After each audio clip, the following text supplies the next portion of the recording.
The Bitcoin Group, the American original. For over the last 10 seconds, the sharpest Satoshis, the best Bitcoins, the hardest cryptocurrency talk.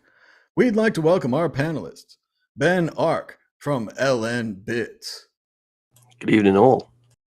Martine Wishmayer from General Bytes, Good evening, Bitcoiners. Josh Shigala from TheStandard.io, We told you crypto was going down last week. Dan Eve, the Crypto Raptor. Greetings. And I'm Thomas Hunt from the World Crypto Network. Moving on to Issue 1. Issue 1, Bitcoin sees its steepest decline in a month as hopes fade for a less hawkish Fed. The price of Bitcoin is down and everybody but me was right about it. Oh well, you win some and you lose some. Also, shout out to CoinDesk, who had this a couple of days ago, saying that Bitcoin loses bullish trendline as Fed sees restrictive rates needed for some time. That was before the 10% haircut. So shout out to Coinbase and Omkar Godboll. Ben Ark, what do you think about the price of Bitcoin? One more dip and then the moon? Or is this the forever dip that keeps dipping and dipping and dipping and dipping? Dips, lots of dips, and I think we're just going to continue to go down, flat line for a bit. Good 6 months, maybe. It's going to be depressing, and then, we'll make our way back up. But that trend line, when you actually look at it, you can easily just tilt it a little bit, and it hits the low at the beginning of the year. So I think they were just too many people were counting on this trend line, which is just a fabrication, just a market thing for technical traders. And then when the price went through the trend line, which inevitably is going to do, there was a sell-off. So that's why we've gone down. I didn't actually notice because I was busy all week, and I didn't notice until I read these articles for the show, and then I realized we'd gone down. So, but I mean, that's the point, isn't it? The actual value of Bitcoin, I think, continues to go up because people are working on cool things, well, people who are working on things generally aren't looking at the price. They're busy just grinding and building things, and that's adding value into Bitcoin. So eventually it will go up. We just have to weather the storm. The value's up, but the price is down. Shout out to our 14 live viewers. Be sure to give us a thumbs up. We got 3 likes and 14 viewers. So check that out. Martine Wishmayer, what do you think about the price of Bitcoin? Thomas, I'm never really interested about the price, but I think as long as the Fed is giving some interest rates and the EU struggles to contain inflation, we'll see everybody closely following, what is the Fed doing. But once people find out that it really doesn't matter what the Fed decides, Bitcoin will go up again. I think the amount of money that has been printed over the past few years will cause inflation, and just a little few points interest increase from Fed or European Central Bank really won't make any difference. So all the fundamentals, I think, for Bitcoin are still intact. I wouldn't worry about it too much. And as Ben said, if you do worry, instead of worrying, start building something, and it will take your focus away from the price and towards building cool things which will add value to the ecosystem. So yeah, keep building, guys. Josh Shigala, is that true? Are we linked to the stock market and the Fed? You're muted, Josh.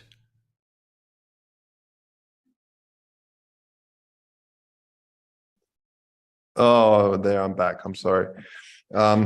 Zoom hit itself. Anyway, we are doomed slowly, as we've championed as an industry that Wall Street get on board, that all these the ETFs get in there, that we have all these Wall Street tools, because that'll bring the money. But actually what happens is then it gets more and more coupled with the larger economic plays of the world rather than being its own thing. It's fine. It will, just like gold, when there's a massive panic in the entire globe, for some reason, Bitcoin will sell off just like gold does. But long term, gold and Bitcoin are rare, scarce, assets that can't be printed out of nowhere. Bitcoin's obviously more scarce. So it's just going to do what it does with the rest of the economy. So be careful out there what you wish for. Thanks to everybody for pushing that like button. We almost have 10 likes, almost 10. Dan Eve, you've been bearish for weeks now. Are you going to take a victory lap? The price finally went down. Oh yeah, well I'm happy about my like 1 in 10 prediction, even though it does obviously make people sad. But and I have nothing to gain from it, only to lose. But I kind of, it did kind of. It felt like, it still feels like we're still halfway, not even halfway through to the next kind of halvening. So if you keep to that schedule, you may have the rainbow charts and the stock to flows and the ding dongs and all these different triangles and stuff.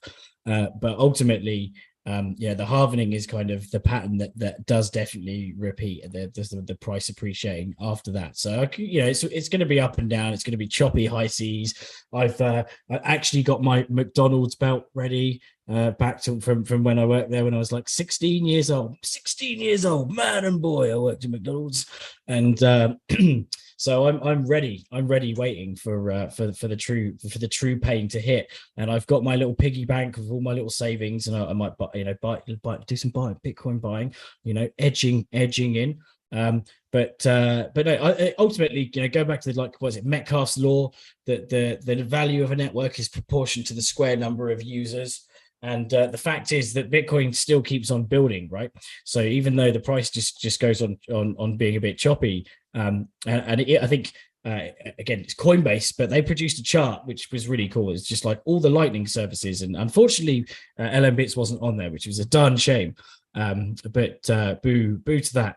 But yeah, it just goes to show like how much infrastructure is being built, especially like Lightning infrastructure, and that's bringing new users. It's bringing new, new functionality and features and new opportunities for Bitcoin. And it's bringing down the bar as well. So the one thing that we all fantasize about when we got into Bitcoin was like it changing the world with the banking the unbanked. And although that's a bit harder for the poorer countries where where the fees are, can be a bit higher if they're doing microtransactions, Lightning changes that completely. So the better infrastructure that we have for Lightning, the better we have of that other initial dream of banking the unbanked. And then also, of course, unbanking the banked, because that's what I'm hoping to slowly do, which is ease off using traditional banking systems, which have only ever milked me for my overdraft usage. Right, it's such a terrible system that we built where the people that have no money are the ones that get milked more than the people that have money. Right, we should be, it's a bit of a shame that people get charged crazy amounts for overdrafts and payday loans and all that. Just stack some sats and hold on tight, and Bitcoin will show you the way, show you the light. Right. They're not called overdraft fees anymore. They call it overdraft privilege, because you have the privilege, the opportunity to overdraft. And I agree with what Dan said. We used to talk a lot about banking the unbanked. Now I think that we're going to be banking the banks. Yes, that's right. The people who needed Bitcoin, it turns out, are the banks. They're the ones with all the money anyway. They love to make all these vehicles and these platforms, and they just keep making them, and they keep making money, and you keep losing it. And now to predict the price next week, Ben Ark predicting against the travel Magic 8 Ball, a Magic 8 Ball so small you could lose it on your desk with nothing on your desk. Ben Ark, will the price of Bitcoin be higher or lower this time next week? I think either lower or flatlining. It feels a lot to me like the 3K Bitcoin which we had in the COVID period, which again was a very maker-centric time where people stopped talking about the price and they were just building things. I mean, probably the reason I haven't been aware of the prices, people are talking about it less on Twitter because they're all depressed and sad, and that's a proper bear market. So these constant tweets people had where they were just like, oh, we're coming out soon and we're going to take off and we're going to hit this resistance zone and go back up. That seems to be lessening, which is, I don't know, when you feel like you're really starting to hit the bottom. So we're getting there. And just as we did with the 3K Bitcoin in the COVID period, where it felt like, it was never going to go up again. It will obviously inevitably always does, and it will go up again. But for now, lower or flatline. Laser eyes. Oh, where are your laser eyes? We need some kind of ballad, a song about laser eyes. Martin Wishmayer, higher or lower?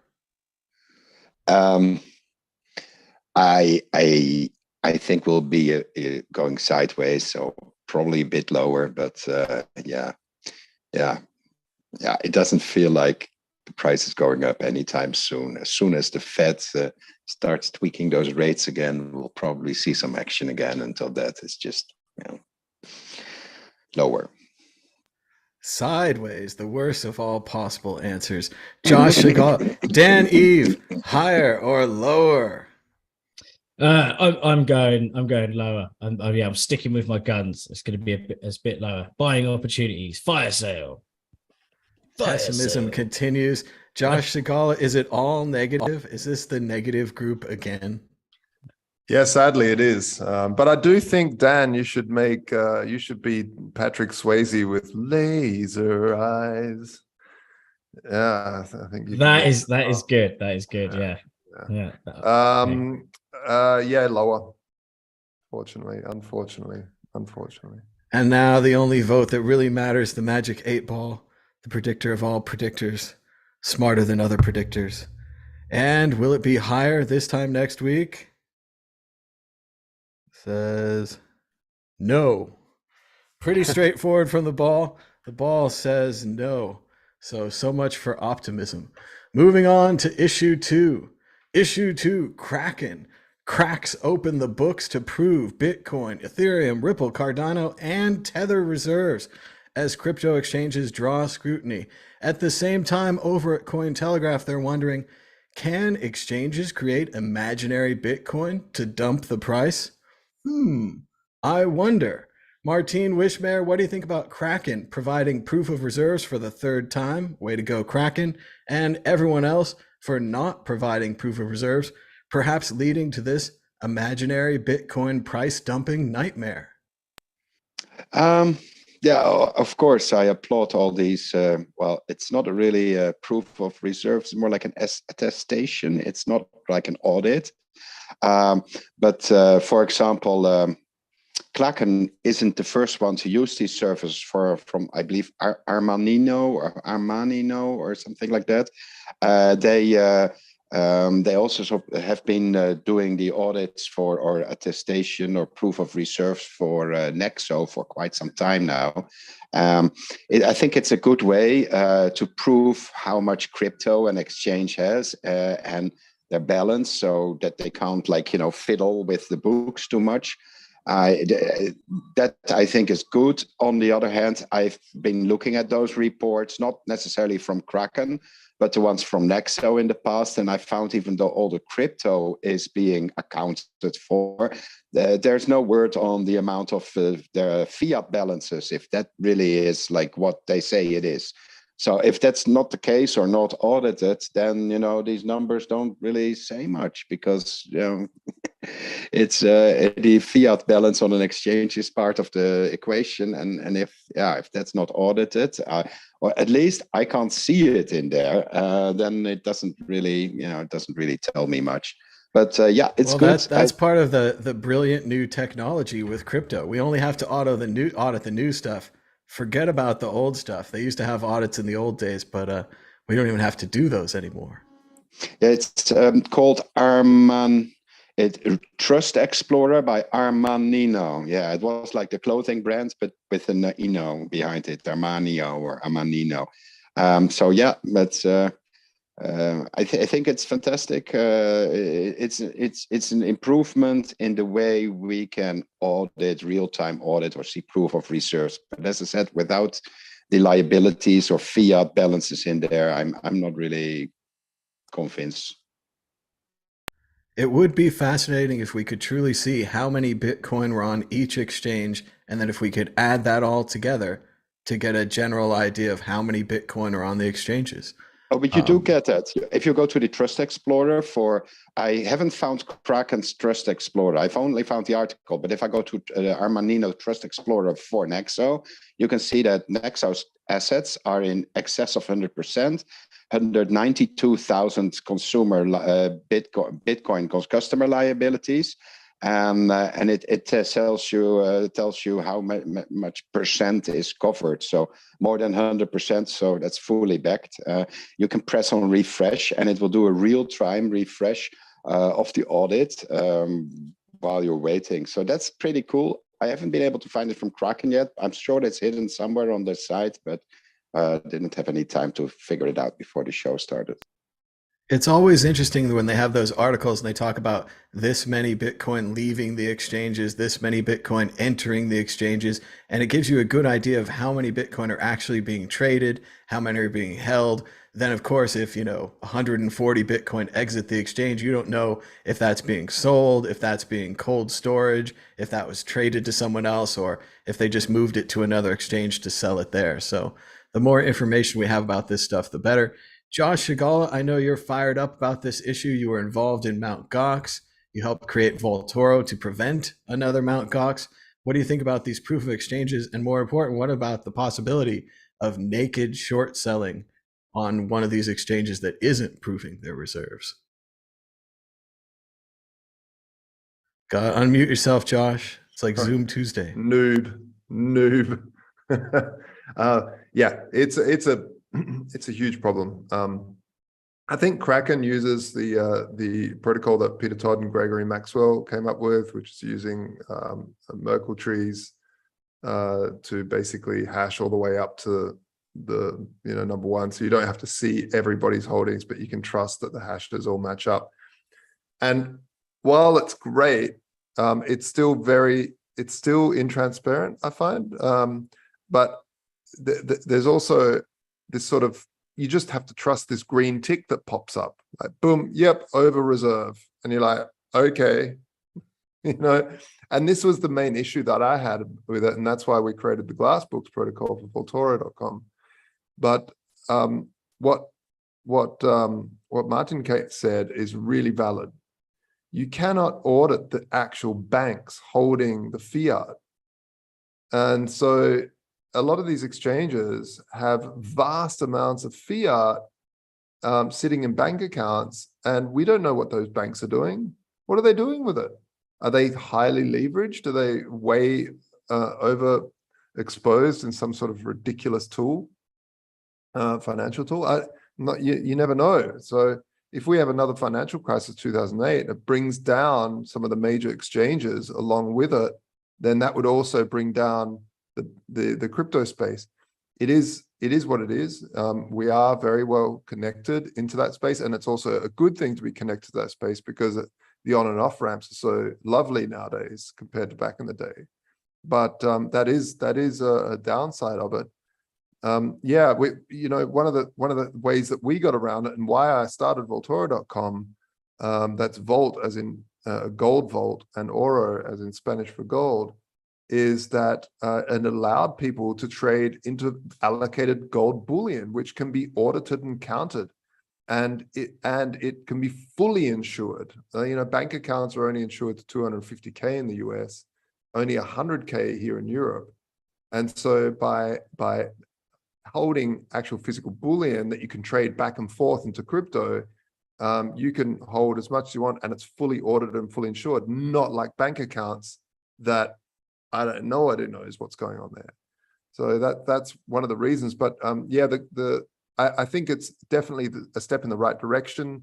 If anything, it's just good to see them saying that, hey, here we go, here's the audit, and it gets in the cultural zeitgeist of people demanding it, and people like CoinDesk and saying, hey, sort of putting the pressure on to always have some sort of technology to show it. So Kraken and stuff, yeah, the banking side is very intransparent. What I would like to see is some of these exchanges that don't even have bank accounts, all they do is trade crypto with let's say other Tether and stuff like that, instead of having a bank account.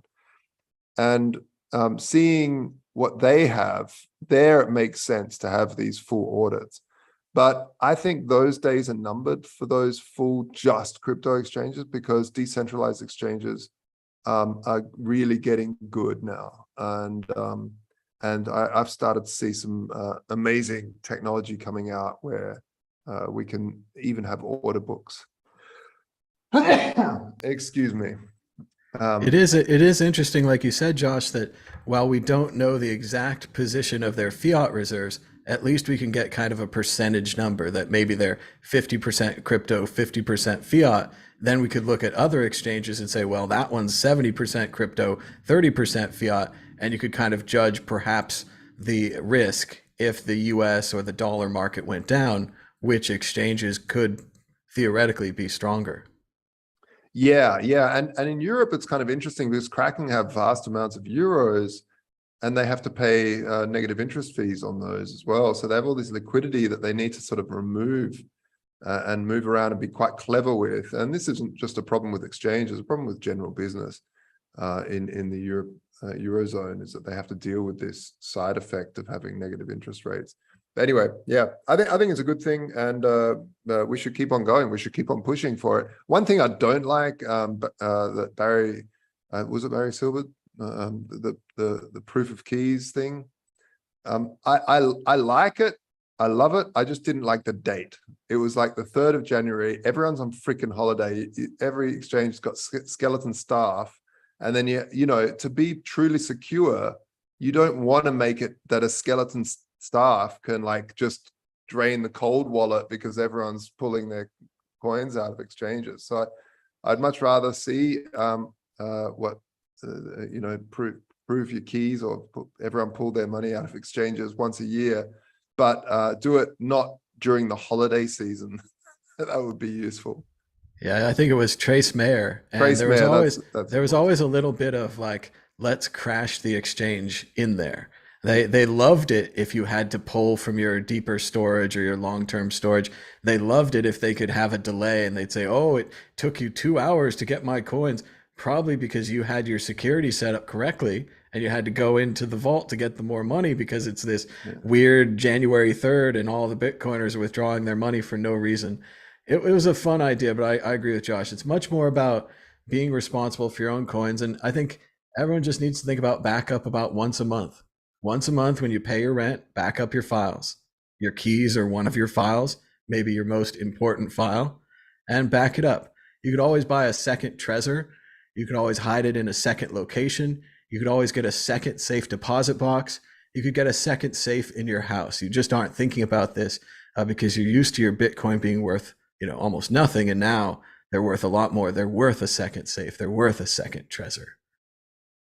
And it is interesting, like Josh was saying, all these great ideas about proof of keys and all this, it would come down to a green light on the top of the web page. And as long as the light was green, we know that it's been audited and it's secured. We'd never click on the green light. It could be another Mt. Gox. Even in a best case scenario, you click on the green light, it brings up a Merkle tree. It starts showing you all these patterns, all these connections.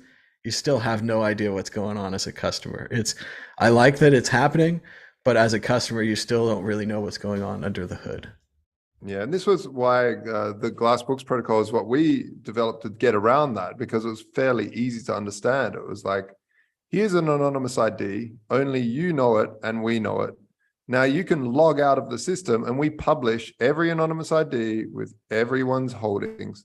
And that's and then we publish how much gold they've got, and then we publish all the auditing certificates and how much gold is in the vault and the insurance paperwork, and we publish the cold wallets. The last problem with that was to publish the hot wallets was way too many addresses. So, you know, I was thinking of doing of publishing the MPub key, but XPub. What's that? XPub, White XPub, sorry, XPub, yeah. But yeah, people were like, no, if one address gets hacked, and then the security, and then so it's like, do we publish the XPub? It would be really good, because then ultimate transparency. And I think there's something there. There's something there. We should be able to do it where we can publish an XPub, and and it would allow everyone to check the entire hot wallet holdings of an exchange compared to how much people are actually holding. You want to go pretty far, but you don't want to go as far as that casino owner in Ocean's 11, where he's like showing the criminals the vault, showing the criminals the touchpad, showing the criminals the computer system upstairs. It's like, we are so secure, look at us. We can just open it all up, and then that ends very badly, as we all know. Dan, Eve, your thoughts on Kraken providing proof and the danger of naked short selling Bitcoin? So I think it's a good idea. Any Bitcoin's built on transparency, right? It's a public ledger. So any exchange that's trying to be as transparent as possible is going to do more to gain trust. Although obviously there's the saying I've forgotten the saying now. Damn it! Trust, don't verify. No, don't do that. Verify, don't trust. That's it. So ultimately, they want to build trust. And it wasn't Jesse Powell like recently saying about that people should be holding their own Bitcoin. So maybe this is possibly, even though he owns an exchange, maybe this is something that's maybe reactive because he spooked people thinking that he was like kind of giving an underlying message of like, you should hold your own Bitcoin, and they're like, oh, maybe Kraken's going through problems, so now they're trying to be as transparent as possible. I don't know, but ultimately, the more transparent you are, the better the better it is for your customers, and to gain their trust. So going back to the proof of keys thing. So I think January 3rd. The reason why it's that date is because it was the Genesis block, but the reason why he probably didn't move it is because for Trace Mayer, because he wanted chaos, right? He wanted the idea, in the nicest possible way, because it encourages you. Events like this, although they cause bank runs or exchange runs, for example, or in theory that's what it's meant to do. If there's a mass exodus from exchanges, it promotes the principle of holding your own private keys, and that being the safest thing. With regards to the publishing the XPub, I think that's kind of a good idea for one thing. What I was thinking is, if there was a hack, for example, and your XPub was public, then you've got the community to help kind of trace the funds, because they can use the XPub to kind of instantly start snooping and checking everything. So as well as being an ongoing good thing that you're being transparent, it could also be good if you did need to kind of get sniffers on the funds and track them, etc. In the event of an attack. But ultimately, this whole thing, I didn't quite understand the scenario of like you giving $10 million in this other article about it creating the imaginary Bitcoins, the naked short thing, for example, where they give $10 million of a stable coin, and then the exchange gives them $100 million of Bitcoin, and then that's all traded. Like, surely surely that's a bad deal for the exchange. I didn't quite get how that. Well, it's leverage, right? They're giving you leverage on your investment. Oh, so it's literally just like leverage trading rather than. But what's really neat is, as an exchange, you could just say you have the Bitcoin and not worry about it unless you withdraw them. And as long as you take the Bitcoin and short them or long them or whatever, keep them on the exchange can't lose money. It's you that will lose. Yeah, because if they don't exist, you can't withdraw them, and therefore you're killing your business as an exchange, because you're then showing that you don't actually have the funds to back up your. But you might allow somebody to have a lot of fun with the price. Yeah, but then is it too well spread right now? Like there's so many exchange. I can understand back in the day when the liquidity was like all centered around a few exchanges, like. Was it like 80% when Mt. Gox fell? It was like 80 or 70 or 80% of trading volume was on Mt. Gox specifically. But now there's so many exchanges that they're pulling that trick on one exchange. Is that really going to have such an effect on all the other exchanges? It's tough to say. It depends how smart the average trader is. If the average trader knows that there's only 21 million Bitcoin, and I come up shorting maybe say 10 million on one exchange because I bought $1 million or 1 million Bitcoin, and I bought leverage on that, so that's 10x, and then the exchange doesn't actually have them. Like maybe there's only 7 million floating around freely, or 18 million or something. The exchange doesn't have them, but the effect on the market, as long as enough people see my giant short and then follow me down, we could crash the whole market just by having a big enough number after the short. True that. True that. Well, ultimately, the thing about auditing those is that the banks were audited during the last financial crisis. They still had the auditing firms back then, you know, PwC and all the big ones, and banks still fell. So whilst auditing is a good thing, and attestation is a good thing, and obviously auditing is good, it's still not bulletproof. And you know, you can still fall victim to a bank going down if something crazy happens. Enron was fully audited, right? It was. You just got to get audited by the right people.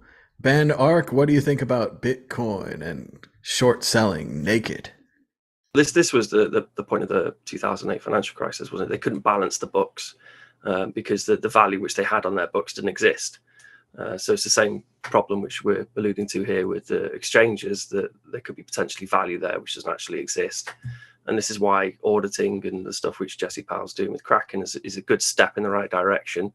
And, you know, with public key crypto and cryptography, we do have the ability to use these Merkle tree things to provide proofs. And similar with the Glassbox protocol as well, it is possible to build solutions to get around some of these problems. It's a step in the right direction, definitely, and it will pressure other exchanges to follow suit.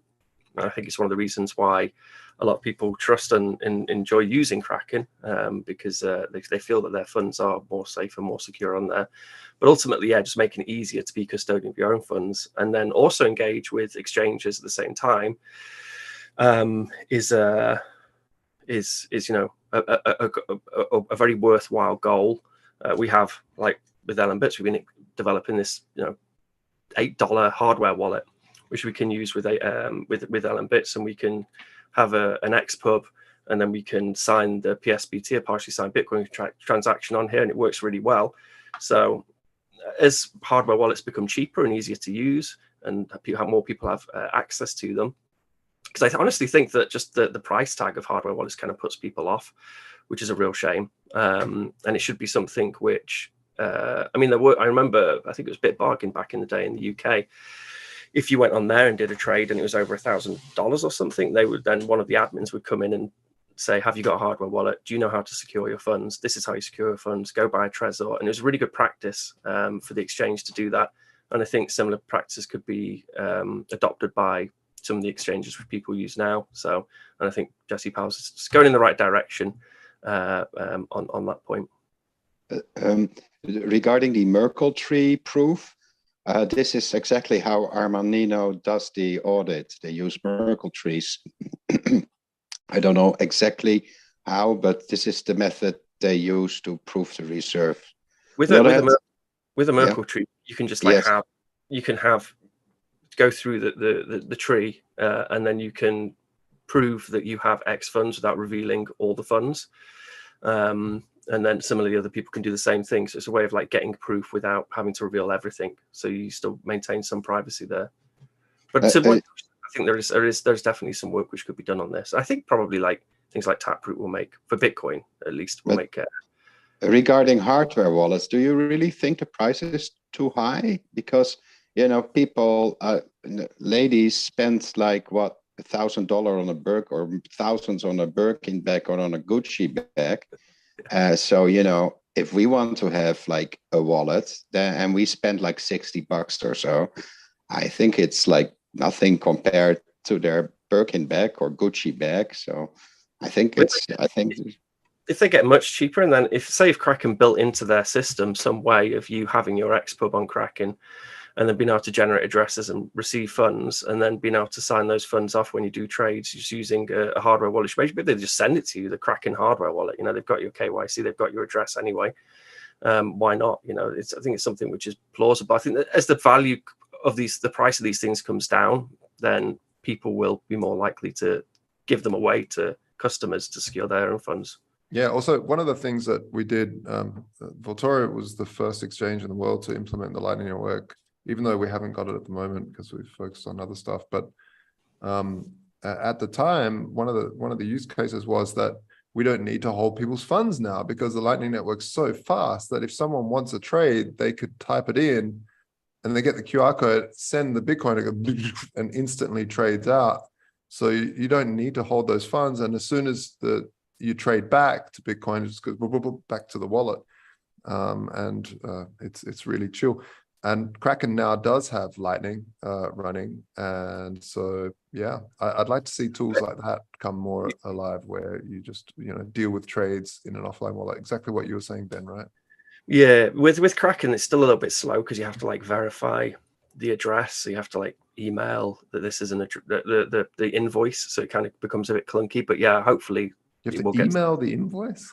Yeah, so when you want to withdraw funds, you have to like give them an invoice, and you have to like verify it with your email. It's all a bit clunky. It's not like just a case of scanning QR codes or whatever. Oh, right. I think this is because of security. Kraken is also one of the few exchanges that doesn't allow you to just send Bitcoin just about anywhere like Coinbase does.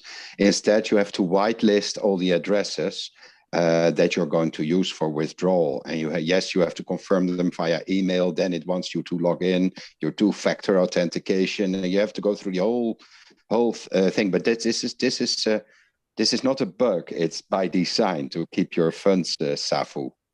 I tell you what, maybe with this Fediman stuff, or if that ever takes off, then it's more of a bearer asset, which is easy and quick to send through to exchanges. And maybe if a bunch of exchanges are in a federation with a Fedimint, and then they're sending this Join Me knee cash for doing trades and things, maybe could be a nice little solution in a year or two when that happens. It is interesting on the hardware wallet. I think we'd like it to be around $20 so that any normal person could buy it. But then if you think about someone putting thousands of dollars on a device, maybe it should be $70. It could be. That's what's so strange. You want everyone to have one, but if you're cheap, it doesn't need to be. It doesn't need to be that the hardware wallet companies have just been making a decent rook of money for a long time, and they could. I disagree with that. Yes, you can make it cheaper. On the other hand, what they see now at Satoshi Labs, at the who make the Trezor, they are going to not crowdfund, but they are going to design their own open source secure computing module thing. So that's currently a problem because there's no real open source security module or secure. Well, I don't know what the exact name. Yes, and that they are currently working on designing an open source security model, not just for the Trezor, but just for the entire industry.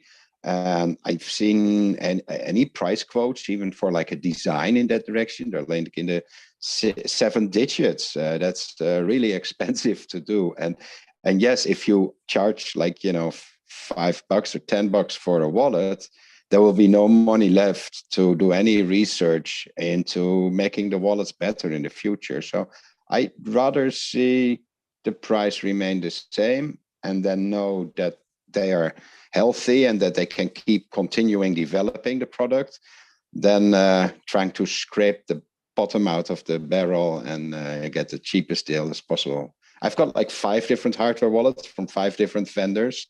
And the only ones I use are the Trezor, really. Yeah, I'm a Trezor maximalist as well. I love the Trezor. This thing here is as secure as the original Trezor. It hasn't got HSM, but nor did the original Trezor.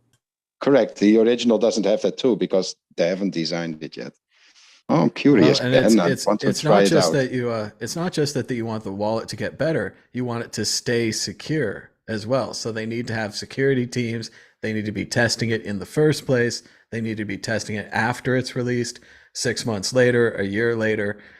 The more we try to push it down to a cheaper category, the more likely that someone's going to lose their funds.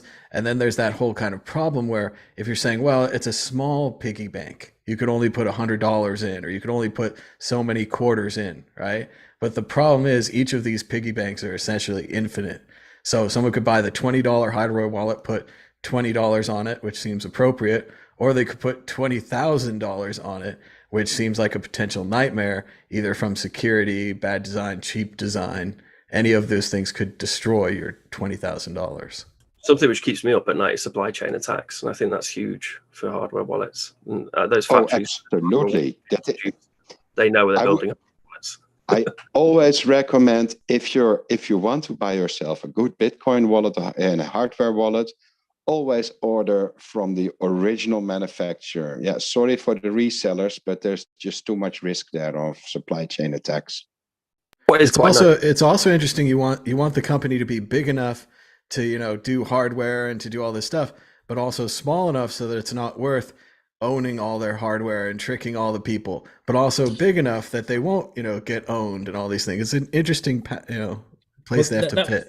That supply chain attack was a question actually that someone asked Stick at Mallorca Blockchain Days, and about how because even just sourcing different parts and where they come from and where they get assembled, and it's a really there's got to be some element of trust, but in terms of trusting in the process, but it's from their side, it's so meticulously planned that for a bad actor to become successful, that they've got to be they're putting off some insane sort of attack, because they're very very tight with security. So there's obviously a level of trust that they have to have in what the users have to have in their process, in order to make but then you have that trust anyway, right? You have the trust that the operating system that you're running, that you have trust that Apple, for example, doesn't have hardware hacking wallet hacking software as part of Mac OS, right? And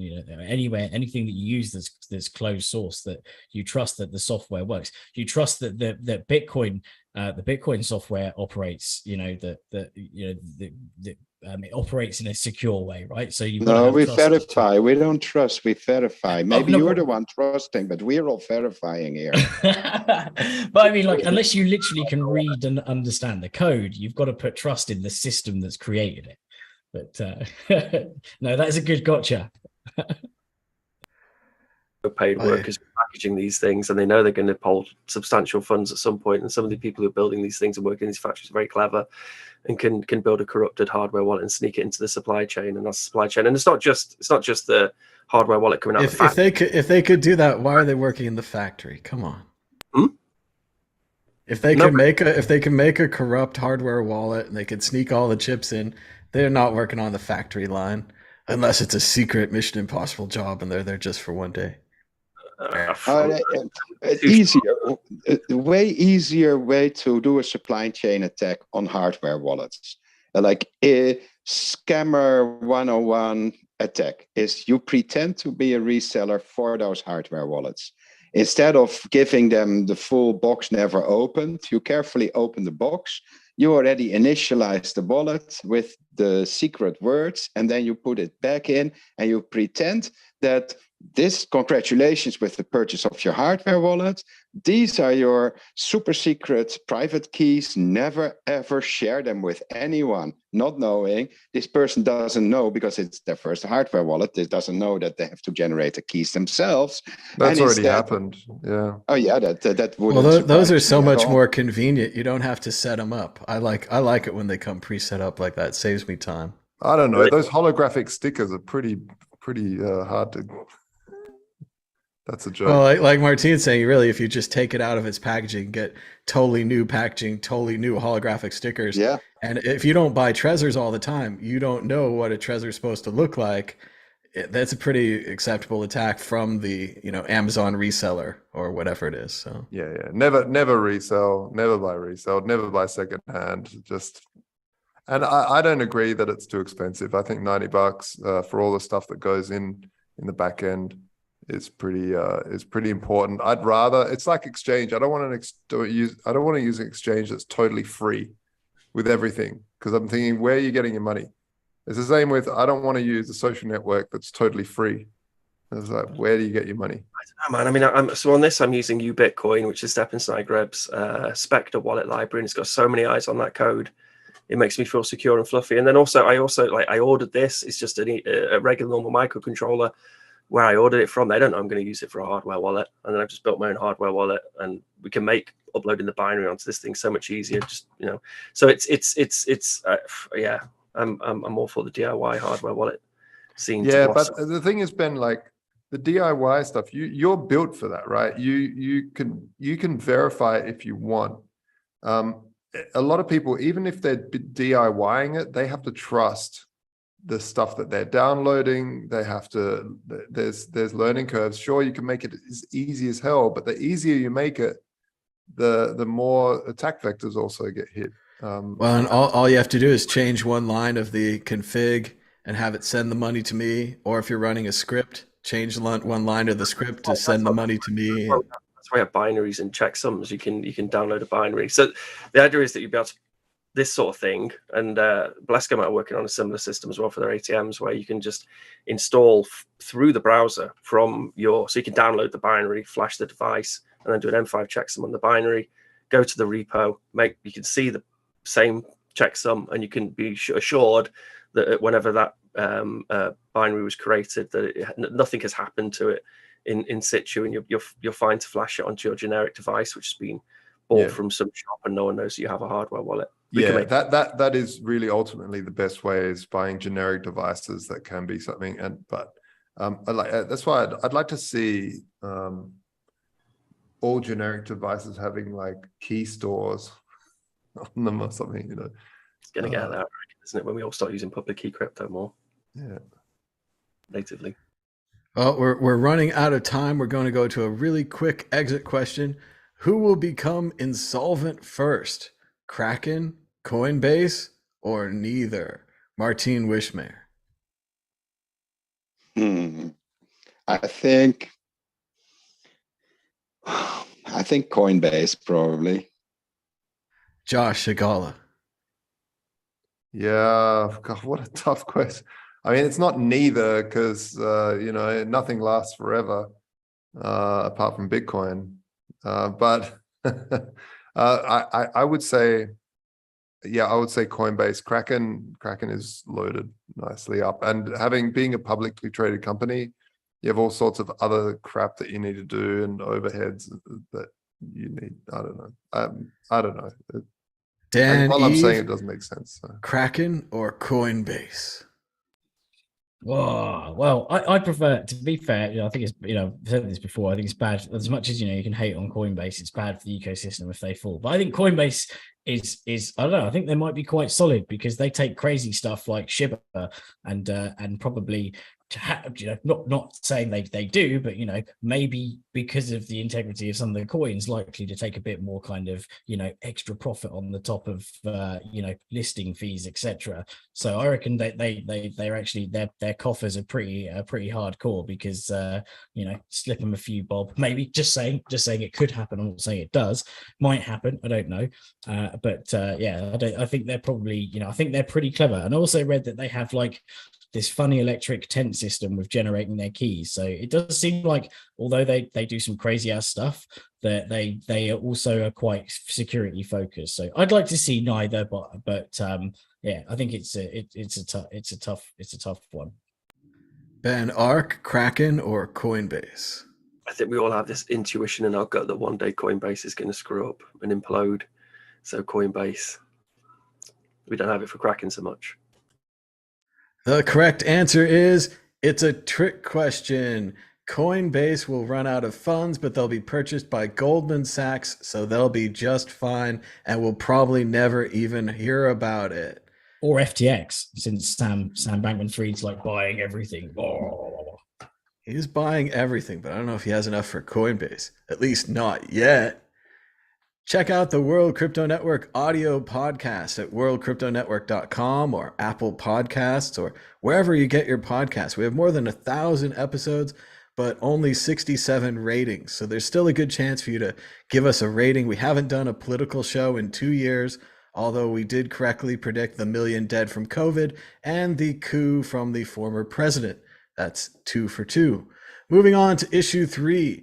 Nevermind the bear. Developer interest in Bitcoin keeps growing. A new study shows, yes, while the market may be down, developer interest in Bitcoin is not.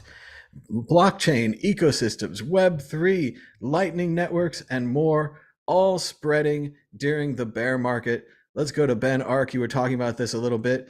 What do people do during bear markets? It seems like Bitcoiners and other cryptocurrency cypherpunk people, they build or buildle, whatever that means.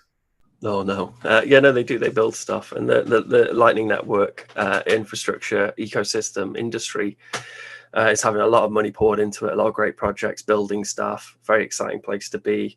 I think people are starting to become more realistic about the technology. Some of the promises which were there originally about, you know, you can send these microtransactions and it's not going to cost you anything. It's going to be easy to do in a non-custodial way. I think people are starting to realize it's actually quite hard to like manage and run your own Lightning node. It will get easier.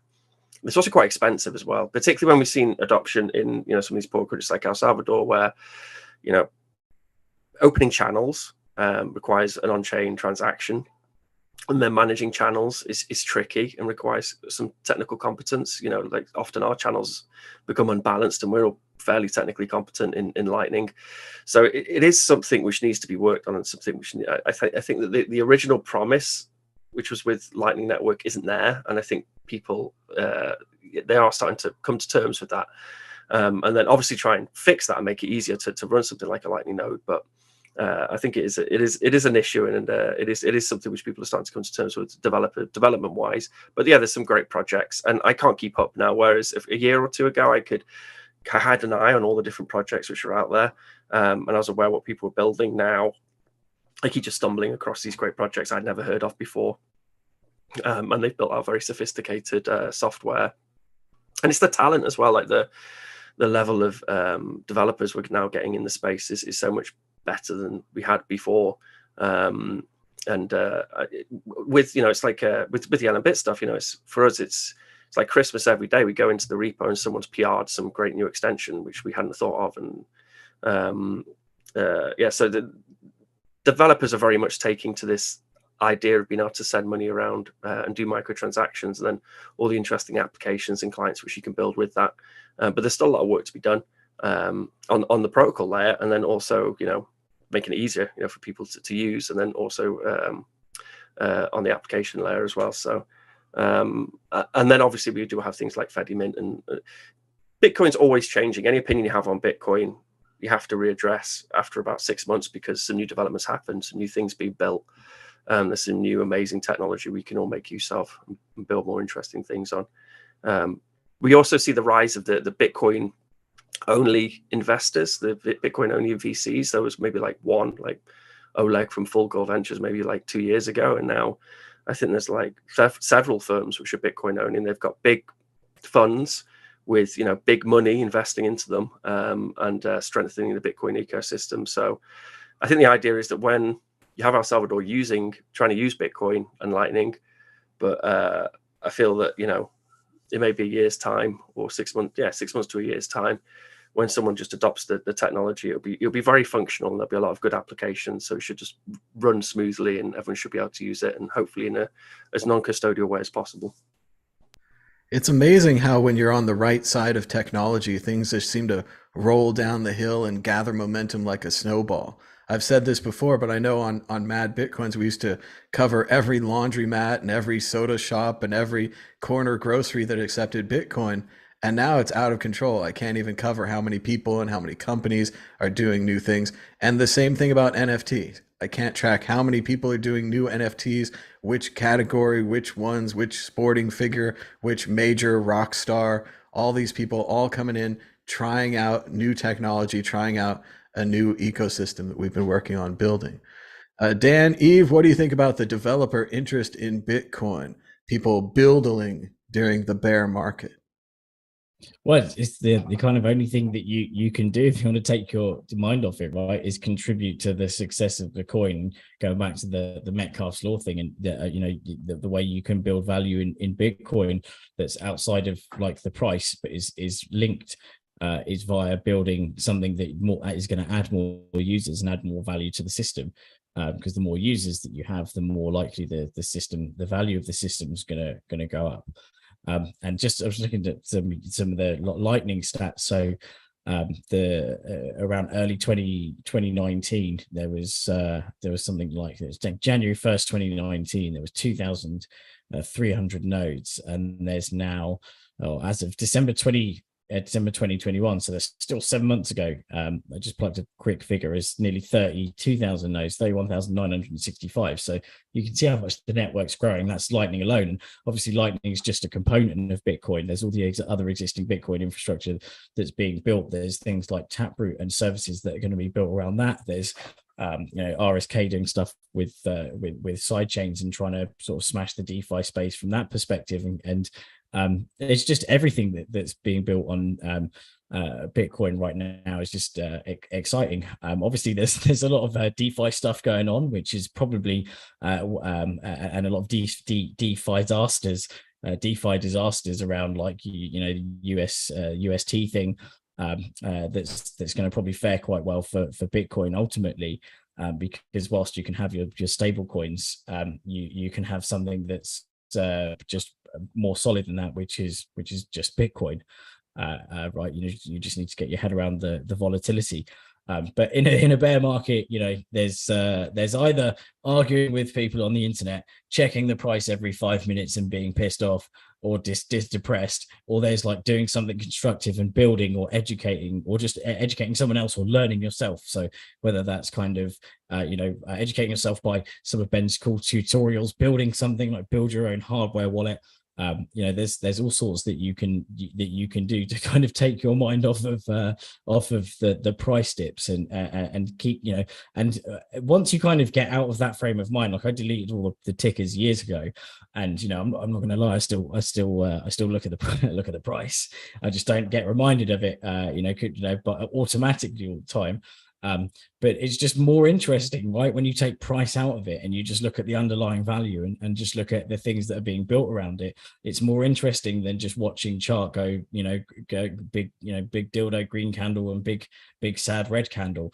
Although we do like the big dildo green candles, of course, every now and then. But yeah, building Bitcoin was, Bitcoin got value by people using it and building on it, and yeah, that's how the network's going to continue to grow, and the price will be derived from that. The great part about arguing with people on the internet is there's always more people to argue with. You never run out. You just keep going. Martine, what do you think? The price is down. Is it time to buildle or drinkle? I think I might be more into the drinkle plan. The amount of development that's like Bitcoin attracts has been growing for years. I think way back in 2013 or 14, the number of Bitcoin related projects on GitHub eclipsed the previous number one, PayPal. Which there were like many different projects, using PayPal and then on GitHub, and that totally changed it. Now it's all Bitcoin and some extra crypto, but mostly Bitcoin. If you look at the stats last year, Bitcoin transacted 60-something% more value than PayPal did. So, even though the price might be down, the ecosystem is alive and well, and none of the fundamentals behind Bitcoin changed. So I'm not too worried about it. I think it's good to build, even if you're not a developer. You can build on workshops. You can help people create their own hardware wallet using Ben's tutorials. You can help them create a vending machine or a point of sale. It's educational. It's fun to do. You learn something about Bitcoin at the same time, and by doing that, you're also building on the ecosystem. See, even if you're like a reporter writing articles for a blog, or you happen to run a podcast on the World Crypto Network, you're definitely building on Bitcoin there. I mean, it's not just coding; it's just being involved. That's how I see building, and I don't see that slowing down anytime soon. On the contrary, it's really picking up. Well, Bitcoin versus PayPal is a simple argument. It's an easy choice. Bitcoin has better t-shirts, so I'd go with Bitcoin. Josh Shigala, we've also been building our emotional intelligence, right? We keep losing all our money, coming back, losing all our money, coming back, losing.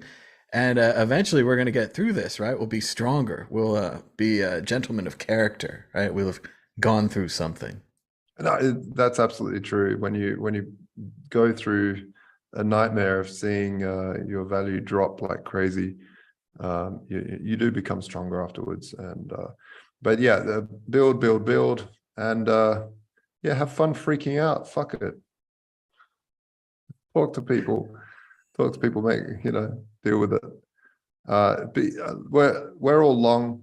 When you got into this, you had to be long, and meaning bullish in the long term, and that's what it is. All miners, by the way, guys, all miners have to be long all the time. So it's never been profitable, even at $30 to mine Bitcoin. You always had to hold for the long term. So it's always been a long game. Just hold on, and yeah, have fun. Either build something or get out of the way. Like Blake used to say, you just need to have a longer investment timeline. You need to have a longer timeline, just push it out there more into the future and see how it goes. We're running out of time. We're going to move on to the last issue. Issue 4, Craig Wright versus Hodlnaut, a timeline of the legal battle. Yes, there's 7 days in court for the Norwegian court for the BSV founder Craig Wright and pseudo-anonymous Bitcoiner Hodlnaut. It's hard to even remember now, but I think Hodlnaut was mouthing off against Craig Wright on Twitter, maybe saying something allegedly like he's not the founder of Bitcoin. And Craig Wright decided to sue the anonymous Hodlnaut, unmasking him and suing him at the same time. Famous blogger and podcaster Peter McCormick put his own address publicly on the internet, inviting Wright to sue him, which Wright did. The McCormick case had settled, with Wright winning £1 for Mr. Wright and no legal funds. But the Hodlnaut case is just taking off. Josh Shigala, what do you think about Craig Wright versus Hodlnaut? It's really unfortunate. I can't stand this sort of stuff. What are you doing? Just stop it. Let's build stuff. If you want to build your Bitcoin SV, go for it. That's how you win. You build better software, you build better protocols. You get people on your side. You don't fight them and sue them and be idiotic about it. I don't care who you think you are. Just get on with building cool stuff, change the world, make something cool. What are you doing, dude? You're just being a dick. It is interesting to see what's amplified when someone becomes well off, like Craig Wright. Like Josh has said, he's out there picking on this little blogger Hodlnaut, this guy with a Twitter account, whereas Wright allegedly has yachts and Iron Man suits and samurai swords and all kinds of things he could be playing with instead of messing with this little kid on the internet. But it really does kind of reveal who you truly are. Martine Wishmare, what about Craig Wright versus Hodlnaut? Goliath versus David? Yeah, I have a bit trouble reading anything about Craig Toshi Wright, because it's such a attention whore, and he just keeps suing to stay in the spotlight. And as Josh points out, if you want to be famous, just build something super cool. And instead, he's just suing others. And this is toxic mentality that I don't like. We don't like it. The general bytes. It's also the reason why we do allow everybody to integrate their own coins into the ATM, even though we only support Bitcoin and Lightning. All the other coins are included by their communities.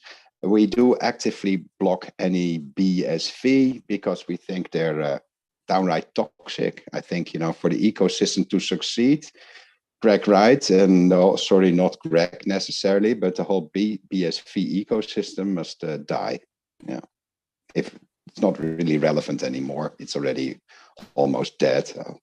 But in time, I think it's just build better, and this is how you get ahead in life. If you're just being bitter and start suing people, then you really haven't. You really don't understand how this community is working. Well, as Malcolm Gladwell said in one of his books, I forget which one, maybe Outliers, David versus Goliath wasn't actually a fair battle.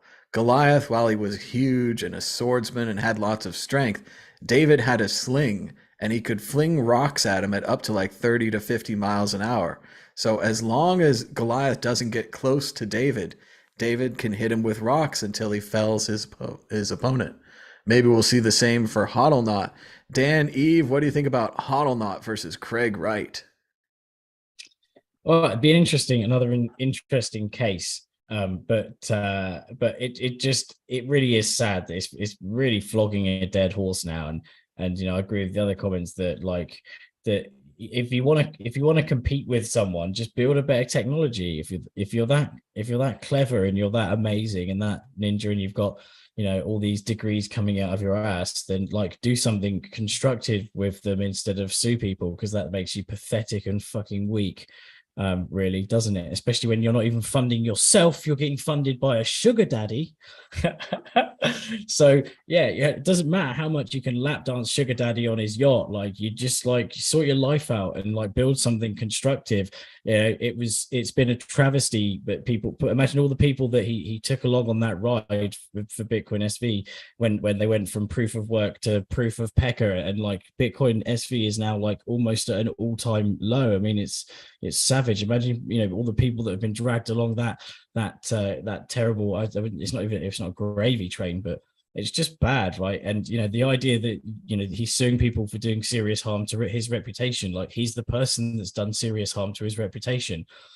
He could have done something constructive with Bitcoin, right? Imagine if all these crazy people didn't split off and actually did something constructive to Bitcoin. If they are as clever and amazing as they say they are, then Bitcoin would be even better. But it's better without them. Let's be fair, because the problem is they're actually charlatans. They don't have anything to offer other than legal cases. So I don't know. It's seeming that with all these cases going on, the saying of 2 wrongs don't make a right, it seems to be 100 wrongs make a right.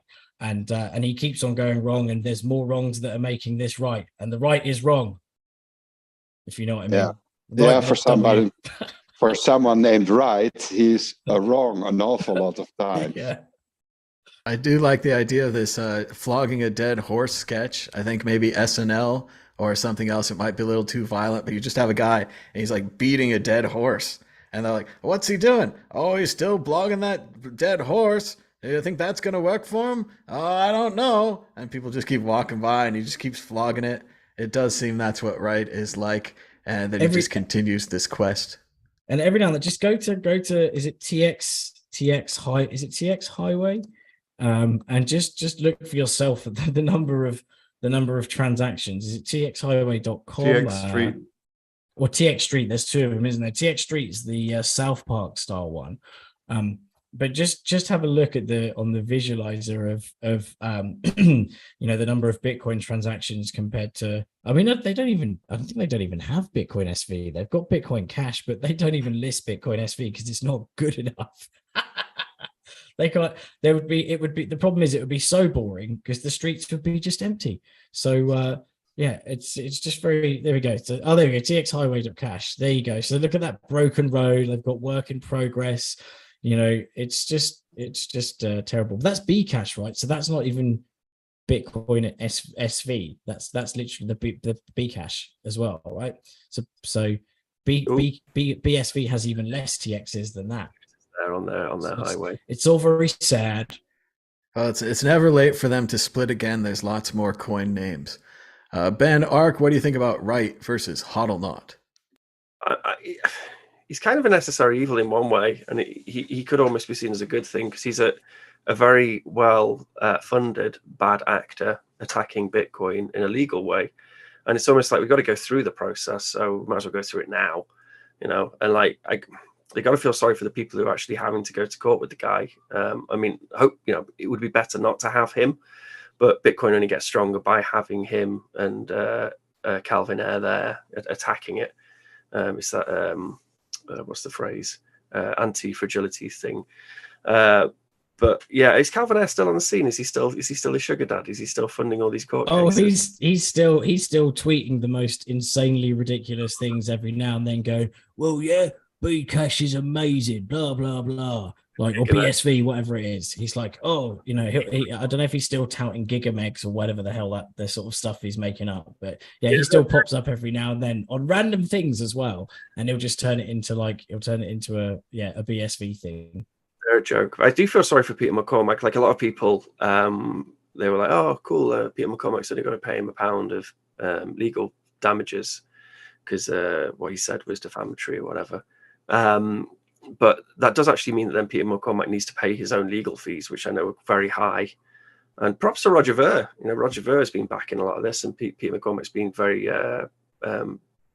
honest about saying who's been helping him. But Roger Ver's been helping fund Peter McCormack through his court case, and I'm sure he's also helping Hodlnaut as well. I'm sure maybe he's got a vested interest with whatever fighting they have between the Bcash and the thing.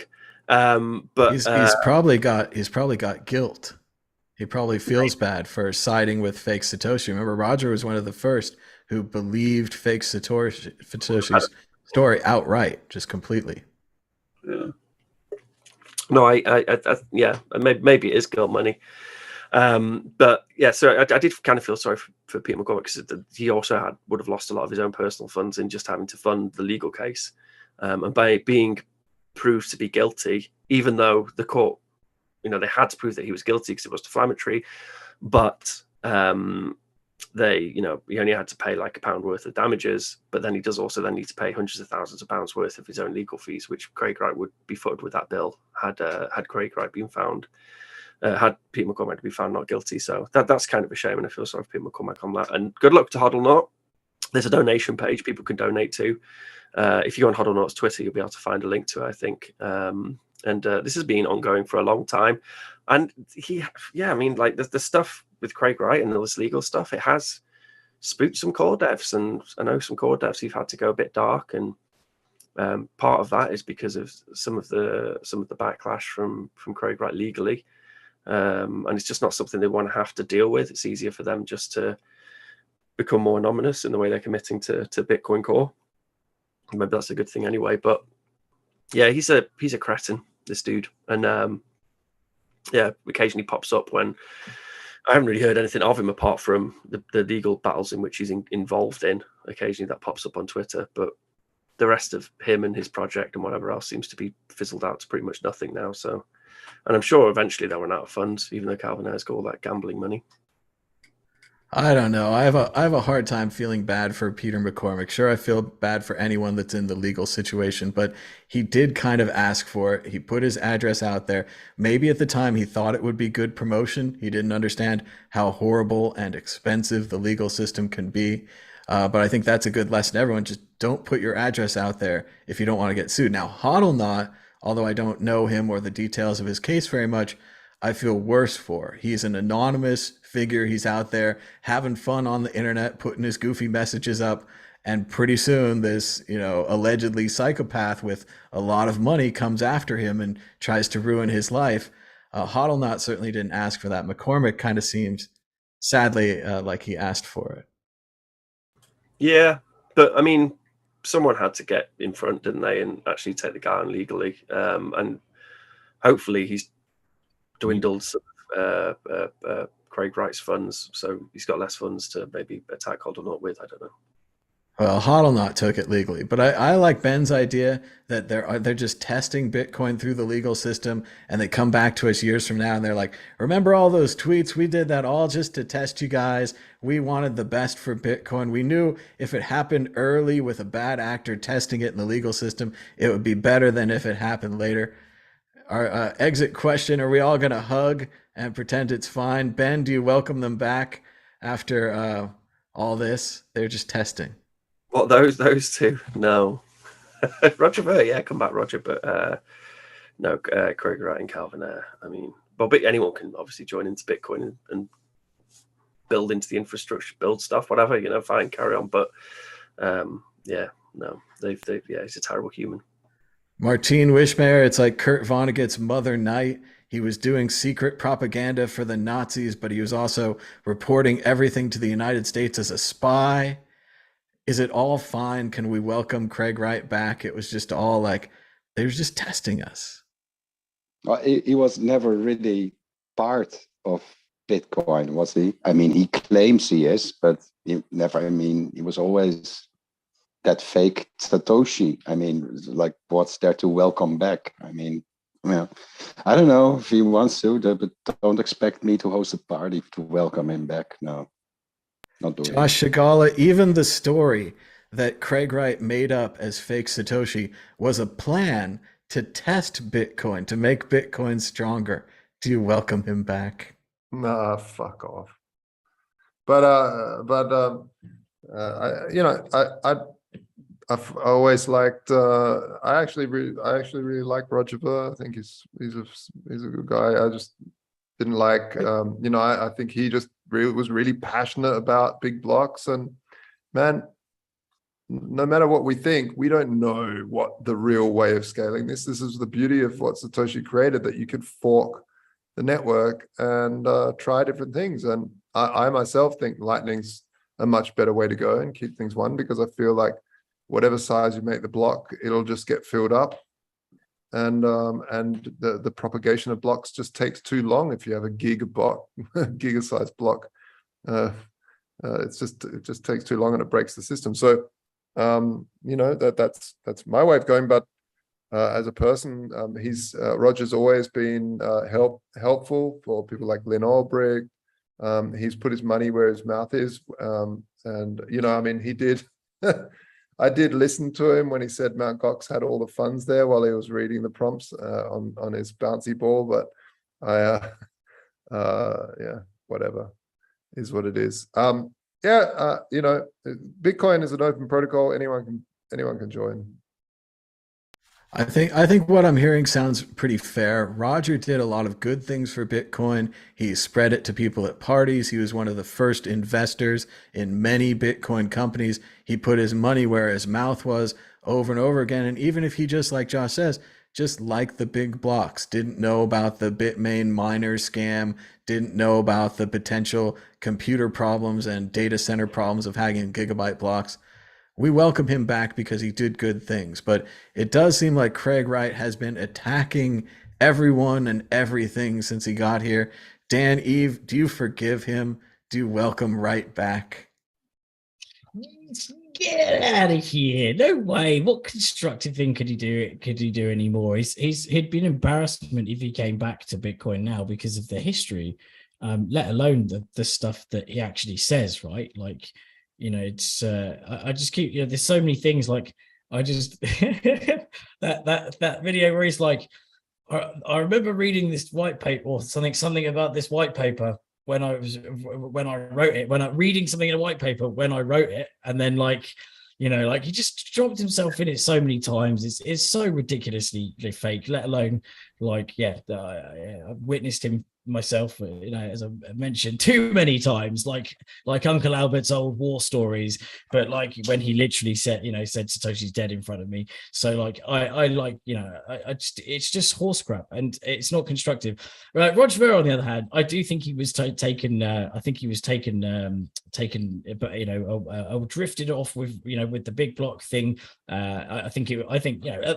I think wouldn't it be cool if Bitcoin Jesus on the third fork rose again and came back to Bitcoin? But yeah, certainly Craig Wright, no, stay with like BSV. I mean, he's obviously doing wonders for it right now with all those lawsuits. I mean, are they even doing anything anymore apart from suing people? You don't have Bitcoin is successful and it's not suing everyone. So just take a leaf from Bitcoin's book and be good technology, and then you don't need to sue people. Oh, come on. Suing people counts as doing something. That takes a lot of work. I would obviously welcome Craig Wright back if he would only repeat this attack against every other altcoin. I'd like Craig Wright to claim to have created Ethereum, claim to have created Monero, Megacoin, Terracoin, Dogecoin, even Curio cards. Craig Wright should test all of these other systems and find out how strong they are using only the way he can by claiming to invented everything. So we'll hold our breath and wait for that one. We're running out of time, but we're going to predictions or story of the week. Ben, Ark, are you ready with a prediction or a story of the week? Go ahead. But no, not really. Let me have a look. Oh, come on. You created a cool hardware wallet. We want to know all about it. You're just flashing that hardware wallet. And we are like so curious now. We want to know more about this hardware And wallet. he's tweeting about LN Bytes powering podcast now. Just read your Twitter account, Ben. Yeah, I got a bit. It's this values for value thing. So I was looking into the podcast 2.0 thing because because I thought it makes sense to have an extension if people are excited about this thing. But then I looked into it and they're using KeySend, and I've never used KeySend. It's an LND thing. And I was like, well, can we use LNURL with this instead of KeySend? And then they all got a bit up, to be honest. So I had a bit of a Twitter conflict earlier today about that. So I was kind of a bit disenfranchised on the whole podcast 2.0 thing. But I think, obviously there's some debate to be had there, and then maybe we can put LNURL in there. Story of the week is I had Christian Russell over. He came over to visit. That was nice. And we just spent a load of time on the beach and chatted about, different things, enlightening. It was pretty cool to kind of hang out with a real Bitcoiner for a while. Yeah, it's the developers, man. It's the stuff like the Lee is the story of the week. This contributor, which we've got in LN Bits, and he keeps pumping out all these amazing extensions. The one he's working on right now, which is super cool, is the Bolt card extension. So you can, these Bolt cards, these tap and pay, and then your withdraw Bolt cards. You'll be able to do that on LN Bits soon. So you'll be able to do it on your own node, and you'll be able to have it as fully, if you're running on your own node, not completely non-custodial. That's really exciting. So and also he had a great invoicing extension which he put into LN Bits, which is actually on our demo server, and it's such a low-hanging fruit. But you can just make an invoice, list items, and then somebody can just pay for the items. You can just send them a link, and you can print out a really nice invoice with a little QR code on it and things. And yeah, it's just it's nice to have some new talent, new eyes on the project. And yeah, of course, Vladstan, who's been building this thing, big props to him as well. So Vladstan's a developer, Bitcoin.js developer, and I got in contact with him ages ago about the new version of the Bowser wallet, which is a DIY hardware wallet, and we never quite finished it. And then we've been able to kind of work on this thing, and he's just taken the lead, and the stuff he's built is great, and he's been working with Stepan, and Stepan's built some new functionality into the new Bitcoin library, so we can just do a whole bunch of extra security things by encrypting data and so on. So yeah, it's cool just seeing all these different people building stuff and then contributing into projects. And yeah, hopefully the podcast 2.0 thing as well will eventually end up in LN Bits. But see, there's tons happening, and you can subscribe at LN Bits or lnbits.com, right? Something like that, Ben. People want to join in. Tell them the URL. Yeah, something like that. Yeah. Keep an eye on it. All right. Well, lnbits.com. But if you go on the LN Bits, stuff out. You gotta have one point of contact. Martine Wishmayer, Ben said he didn't have any stories, then he was full of stories. I'll bet you have a story as well. Yes, Ben, this modesty is hindering, I think, the progress, because there's so much stuff going on at LN Bits. At General Bytes, we released a upgrade so you can support the Ukraine.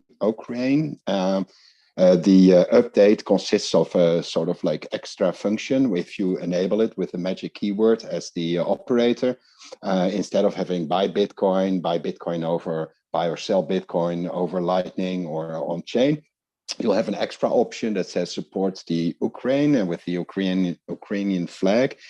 And if you select that and you put some cash in, then it will directly convert it to Bitcoins. No fees for the operators. That's hard locked into software. So people do not make profit on give donations to a good cause. And then all the crypto goes to the official Bitcoin account of the Ukrainian government. In total, they've received already over 600 Bitcoins on that address, not from us, but we think by adding it as a feature to the ATMs, we can give an extra feature to the existing machines and help the Ukrainian people or the government at the same time. I think if you run a Bitcoin ATM or General Bytes Bitcoin ATMs, make sure you go to your terminal settings. In the magic string sections, you just type Ukraine as a word, you press save, and then poof, it's on all your machines. So there's no reason not to enable it. If you find a General Bytes Bitcoin ATM out in the wild and you don't see the support Ukraine option, then do contact the operator and ask them to enable it, because, you know, Bitcoin for good. Very cool. A nice way to support Ukraine. Josh Shigala, are you ready with a prediction or a story of the week? Yeah, we've released into the public our initial minting mechanism, which will be the initial bonding curve offering, and we've pretty much chosen that we'll stick with Ethereum. We were looking at the different options, and there's just so much nonsense in terms of the smart contract space out there. One thing that isn't nonsense, I don't feel, is Polygon. It is quite good and interesting. The only trouble is there's a lot of sort of centralization there. And so, yeah, there's just so much more liquidity on Ethereum, and the fees are quite low now. And let's see what happens with this upgrade. I'm really interested to see what happens. You know, obviously, being an old school Bitcoiner, I'm not the biggest fan of proof of work, but it is that's where it's heading, that chain. So it'll be interesting to see what happens. You know, I'm a big fan of supporting projects that really innovated in the space and not just took it and copied it and made it. So, for instance, Ethereum really innovated in the cryptocurrency space. They didn't just copy Bitcoin. They made something new and a different use case. Whereas something like, you know, Binance Smart Chain just basically took Ethereum and then centralized it across several nodes and said, "Oh, look how fast it is now and cheap." So, yeah, I think the devs mainly have it's mainly been a development decision rather than me. But we do definitely want to go. We're still doing a lot of R&D into cross-chain stuff. So I really want to go across into Lightning and also go across into you know, side chains on Bitcoin, but also check out some of the other, you know, other L1s that are doing smart contracts. Just because I think a lot of people find it useful. So yeah. Anyway, check it out in the GitHub and join the Discord. Stuff's starting to really ramp up now in terms of what we're doing. The team's really, really excited, and yeah, it's just fun being at the time of the project now where we're getting close to launch. So it's been a long, long road, and you know, as anyone that's developing software knows, it gets tiring developing. It's just fun to finally release something, but smart contracts, you just can't rush. You know, you really have to, because these contracts lock up funds, and we've seen too many contracts getting hacked by cowboys just releasing code too quickly. So yeah, so it's really exciting. You can tell probably on today's show I'm a bit tired because this week's been really tough, but yeah, as usual, it's always great to be on the show. Well, you can't beat Ethereum, and Uncle Vitalik says he's going to double my coins in September. So double your coins in September. Can't beat that. Love it when I get free coins. Dan, Eve, prediction or story of the week? Go ahead. Okay, nice easy one. I predict that Craig Wright is going to lose his case against Hodlonaut. So that's wow, short and sweet like me. Yeah. All right, victory for Hodlnaut. Predictions. Good for the community. He predicted the price would go down. The price went down. So it only took 10 right. attempts. You just have to keep predicting it. Eventually you'll be right. So just stick with that. Well, thanks to everybody for watching. Be sure to give us a thumbs up down below. Subscribe if you haven't already. And until next time, bye.